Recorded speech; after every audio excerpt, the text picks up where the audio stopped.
এবার ফতে-2 এনে ভারতের রক্তচাপকে বাড়ালো পাকিস্তানি ফৌজ। কারণ ভারতের কাছে থাকা রুশ আকাশ প্রতিরক্ষা ব্যবস্থা মানে S-400 এয়ার ডিফেন্স সিস্টেমকে ধ্বংস করতে পারে এই ফতে-2। পাক ফৌজের এই নতুন সংযোজন নিয়ে ভারত যে চিন্তায় পড়েছে তা প্রকাশ করেছে খোদ ভারতীয় মিডিয়া। ভারতের গণমাধ্যম আনন্দবাজার প্রকাশ করেছেন, সদ্য বাহিনীতে যুক্ত হওয়া স্বল্পপাল্লার ব্যালিস্টিক ক্ষেপণাস্ত্র নিয়ে চোখ রাঙাচ্ছে পাকিস্তান। নিয়ন্ত্রণ রেখার ওপারে সেই অস্ত্র মোতায়েন করেছেন রাওয়ালপিন্ডির ফৌজি জেনারেলরা।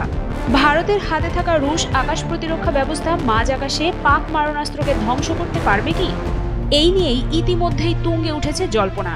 এদেশের সেনাকর্তারা অবশ্য এই নিয়ে একটি শব্দও খরচ করেননি এখনো।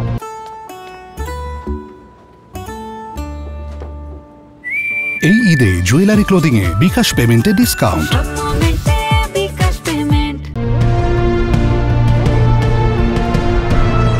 সম্প্রতি নিয়ন্ত্রণ রেখার উপরে ফতে-2 নামের স্বল্পপাল্লার ব্যালিস্টিক ক্ষেপণাস্ত্র মোতায়েন করে ইসলামাবাদ।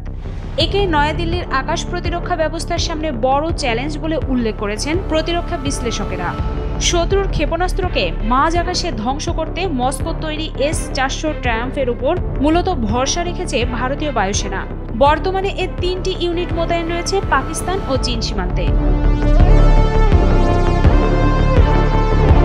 যুদ্ধের সময়ে এর সাহায্যে গুরুত্বপূর্ণ সেতু, সেনা ছাউনি, যোগাযোগ ব্যবস্থা, কমান্ড এবং কন্ট্রোল সেন্টার এমনকি আকাশ প্রতিরক্ষা ব্যবস্থাকেও ওড়ানো যাবে বলে দাবি করেছে ইসলামাবাদ।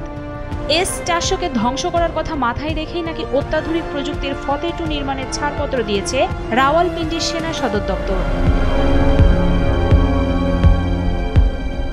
বিশেষজ্ঞদের অনুমান, S-400কে সরাসরি নিশানা না করে এর সঙ্গে যুক্ত রাডার ও কমান্ড কন্ট্রোল সিস্টেমকে ওড়ানোর ছক কষতে পারে পাক ফৌজ।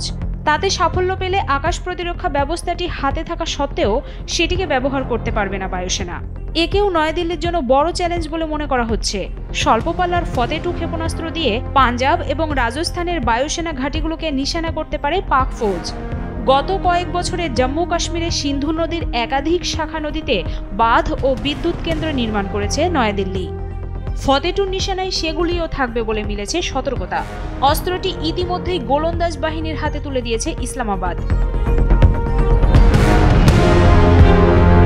তবে রাওয়ালপিন্ডির সেনাকর্তারা মুখে যত বড় বড় কথাই বলুক না কেন, S-400 এর ক্ষমতা নিয়ে এখনই প্রশ্ন তোলা উচিত নয়। কারণ এর সঙ্গে যুক্ত রাডার 600 কিলোমিটার দূরের লক্ষ্যবস্তুকেও চিহ্নিত করতে পারে।